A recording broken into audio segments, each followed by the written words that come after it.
Mrs. Bargle Galls, will you go ahead and send in Mr. Hoopengardner, please?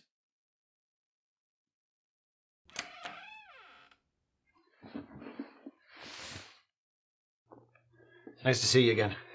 Good afternoon. Good to see you again, too. Thanks for coming in. Thanks for the opportunity. When we, spoke before, you said something about being from out of state? Yes, I am originally from Pennsylvania. I just moved to Florida a few months ago. Welcome to the Sunshine State. Thank you. Thank you very much.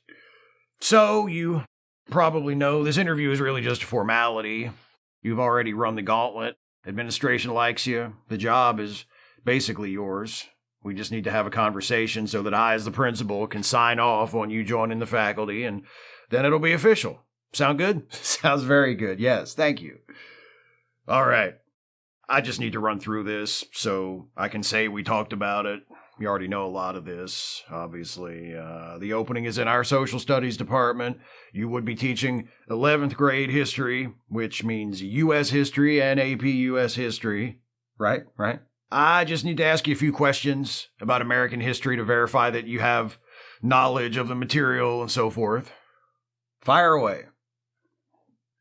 You're going to want to be careful using gun-based metaphors. We had a shooting here last spring. Oh, God, I'm so sorry.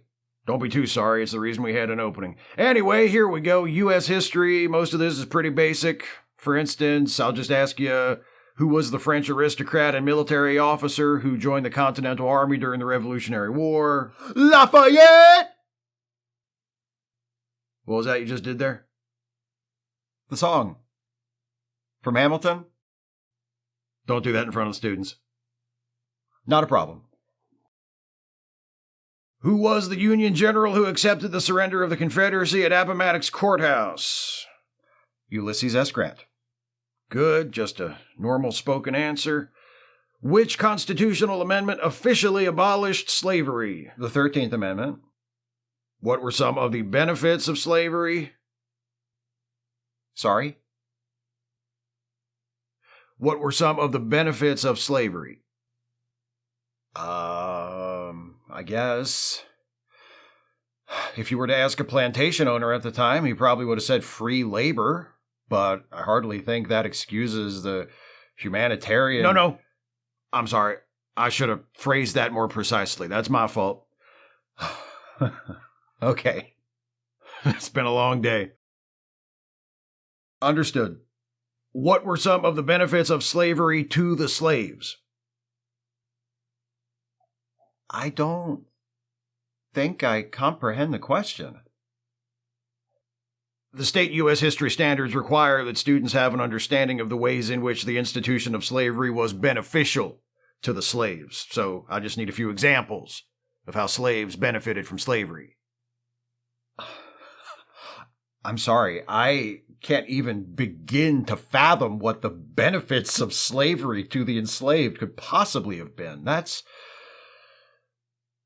wow. Okay, off the record, because I'm not supposed to give you the answers, but hypothetically, we might be talking about, for instance, skills slaves learned, which they were able to use later in life after slavery ended. Such as? Hypothetically, farming techniques, carpentry, blacksmithing. Some of the ones who worked in the house learned how to cook. Was slavery the only way they could have learned those things? I wouldn't think so. Then why are we teaching students that learning those skills was a benefit of slavery? Because that's what the standards say. Then the standards should be changed. They just changed them to this. Then they should be changed again. Slavery was the darkest chapter in American history. Its existence was inexcusable. Its abolition was an absolute good for people of the time and for all succeeding generations. It's wrong to teach children that it had a silver lining. It was a brutal institution, not a job training program. That's repugnant. That's like saying Auschwitz was a weight loss camp. Can't count that, unfortunately, because benefits of the Holocaust are part of our world history standards. But we have an opening at that position as well. Did you want to apply for that one instead? Must have been a pretty bad shooting. Depends how you look at it.